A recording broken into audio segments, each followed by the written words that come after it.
Hello friends, welcome to my channel Coding World by Ishanu Asija. Today we will be learning how to write a program in C software. So let's start friends. First of all, as you can see on the screen, I have written some lines. The line starts from #include stdio.h and the next line is #include conio.h. These two are known as the header files. Friends, firstly we need to know about what are the header files. सबसे पहले header files जो होती हैं इनमें कोई functions और कोई variables already define होते हैं जिनको हम C या C++ के प्रोग्राम में डायरेक्टली इंपोर्ट करते हैं। इसीलिए कोई भी प्रोग्राम को रन करने के लिए हम इन दोनों फाइल्स को इंपोर्ट करना बहुत ही ज़रूरी है। कोई भी प्रोग्राम जब हम लिखते हैं तो हमें हेडर फाइल्स से ही स्टार्ट करना पड़ता है। फ्रेंड्स, जैसे कि आप देख सकते हो मैंने लिखा है #include stdio.h। stdio.h सबसे पहले stdio.h का मतलब होता है स्टैंडर्ड इनपुट आउटपुट।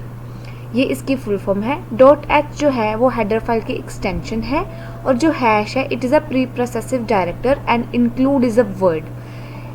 इस लाइन का पूरी का मतलब ये है कि स्टैंडर्ड इनपुट आउटपुट में जो भी फंक्शंस हैं वो इस प्रोग्राम फाइल में इंक्लूड करिए। इनको हम दो तरीके से लिख सकते हैं फ्रेंड्स। सबसे पहले as you can see on the screen #include stdio.h and #include stdio.h। इन दोनों में से आप कोई भी वे फॉलो कर सकते हो। stdio.h एंड conio.h की फुल फॉर्म होती है कंसोल इनपुट आउटपुट। इन हेडर फाइल्स में ऑलरेडी कोई ना कोई फंक्शंस डिफाइन होते हैं जिनको हम डायरेक्टली अपने प्रोग्राम में यूज़ करते हैं फ्रेंड्स। देखते हैं कि कौन कौन से ऐसे फंक्शंस हैं जो इन हेडर फाइल्स के अंदर आते हैं। सबसे पहले जैसे कि आप देख सकते हो stdio.h के अंदर मैंने दो फंक्शंस डिफाइन किए हैं, printf एंड scanf। printf के नाम से ही पता चल रहा है कि जो हमें कुछ कंटेंट प्रिंट कराना हो अपनी स्क्रीन पे उसके लिए ये यूज़ किया जाता है। As you can see use to print any content और data on output screen. And the next is scanf। scanf functions जो है ये कोई भी इंटीजर, कैरेक्टर, स्ट्रिंग या हेक्साडेसिमल या ऑक्टल कोई भी इनपुट को डायरेक्ट जो हम कीबोर्ड से देते हैं उसको ये रीड करता है। It reads the integer, character, string, octal, hexadecimal from the keyboard. और सिंपल लैंग्वेज में हम ये कह सकते हैं कि जो भी यूज़र इनपुट देता है कीबोर्ड के थ्रू ये फंक्शन उस इनपुट को रीड करके आगे टास्क परफॉर्म करता है। stdio.h में फ्रेंड्स और भी काफ़ी सारे फंक्शंस हैं। जैसे कि आप देख सकते हो मैंने मेन फंक्शंस की लिस्ट दी है। getC, it reads character from file. getS, it reads the line from keyboard. धीरे धीरे जैसे कि हम अपने प्रोग्राम्स में इन फंक्शंस को यूज़ करेंगे आपको धीरे धीरे इनके फंक्शंस पता चल जाएंगे कि ये किस टास्क के लिए परफॉर्म किए जाते हैं। नेक्स्ट है conio.h। conio.h की फुल फॉर्म है console input output. Console input output function. This is an another header file that include some function like clear screen and getch। Friends, अब हम पढ़ते हैं conio.h के बारे में। conio.h में काफ़ी सारे फंक्शंस हैं जो कि लिस्टेड हैं आपकी स्क्रीन पे। Clear screen, it clears the output screen. Clear screen function जो है हमारी स्क्रीन जो आउटपुट स्क्रीन है उसको क्लियर करने के लिए यूज़ किया जाता है। अगर आप क्लियर स्क्रीन नहीं लगाते हो फंक्शन अपने प्रोग्राम फाइल में नहीं लिखते हो तो सॉफ्टवेयर प्रीवियस प्रोग्राम की आउटपुट आपकी स्क्रीन पे शो करता है। तो उस चीज़ को अवॉइड करने के लिए फ्रेंड्स हमें क्लियर स्क्रीन यूज़ करना ज़रूरी है। getch फंक्शन जो है ये आउटपुट स्क्रीन को होल्ड करके रखता है। It holds the output screen for the output. अगर आप getch फंक्शन नहीं यूज़ करते हो फ्रेंड्स तो आउटपुट आपको विजिबल नहीं होगी। ऑल्दो आउटपुट आती है लेकिन इतने कम टाइम के लिए आती है कि your eyes can detect. Next है टेक्स्ट कलर। टेक्स्ट कलर जो फंक्शन है वो टेक्स्ट का कलर चेंज करने के लिए यूज़ किया जाता है। एंड टेक्स्ट बैकग्राउंड जो है use to change the text background. Friends, हम मान लो हमने प्रिंट कराना है hello world, so this is a program to how to print hello world. सबसे पहले आप देख सकते हो I have written 2 header files hash include stdio.h and hash include conio.h as I have explained these two. So the next is void main. Main function हर एक program में लिखना बहुत ही ज़रूरी है फ्रेंड्स। जैसे कि आपकी स्क्रीन पे आप देख रहे हो कि मैंने मेन फंक्शन के बारे में कुछ लाइंस लिखी है। फर्स्ट पॉइंट है कि it is the entry point of any C program. कोई भी सी प्रोग्राम आप कोई भी टास्क के लिए अगर आप लिखते हो तो हमेशा उस कंटेंट को वॉइड मेन के अंदर ही लिखा जाएगा। एग्जीक्यूशन हमेशा इसी पॉइंट से स्टार्ट होती है और एंड भी इसी पॉइंट पे होती है। ये जो है मेन फंक्शन, ये प्रोग्राम के स्टेटस को शो करता है कि whether it is a success और a failure of the program. जो फंक्शन है ये कोई ना कोई वैल्यू रिटर्न करता है। यूजुअली ये इंट वैल्यू रिटर्न करता है, बट हम कैसे जोन सी वैल्यू रिटर्न करवाना चाहें हम इस फंक्शन को डिफाइन कर सकते हैं। जैसे कि मैंने लिखा है वॉइड मेन, वॉइड का मतलब होता है एम्प्टी, तो इसमें ये कोई भी वैल्यू रिटर्न नहीं करेगा। If I right int main, int का मतलब है इंटीजर, मतलब ये इंटीजर वैल्यू रिटर्न करेगा।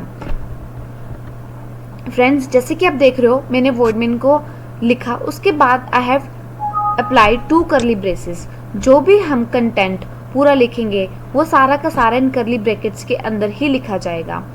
I have used printf function as I want to print hello world.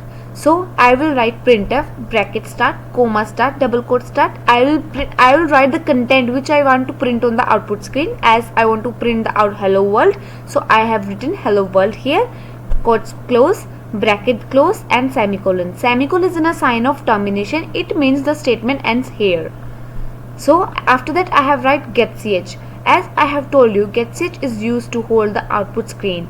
If I will not apply getch here, the output will come on screen, but the human eye will not able to detect the output. So getch is very important as it holds the output screen. Friends, जैसे कि मैंने आपको theory थोड़ी ओवरथ्रू करवा दी है, अब हम एक प्रैक्टिकल करके देखेंगे। So first of all, I'll click on this software Dev C++. I'll go to project menu,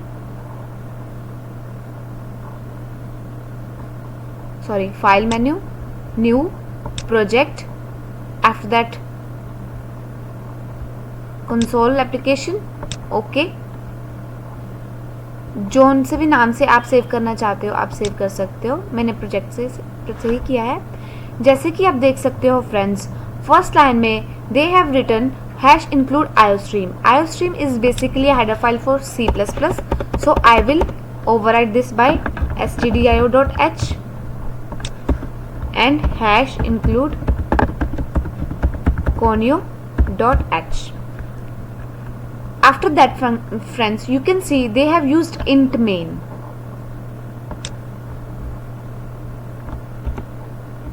int main का मतलब है the function is returning integer value. So if it is returning integer value, so it is compulsory to write return 0. If you are using int function, then it is compulsory to write return 0 friends. If I want to print hello world,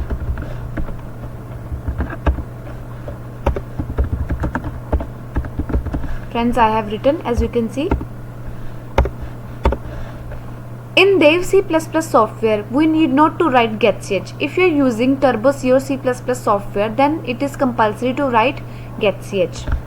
But I will apply getch also. I'll go to execute menu, compile.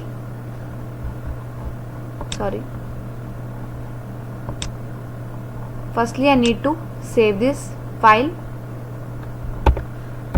By name only I will save this file.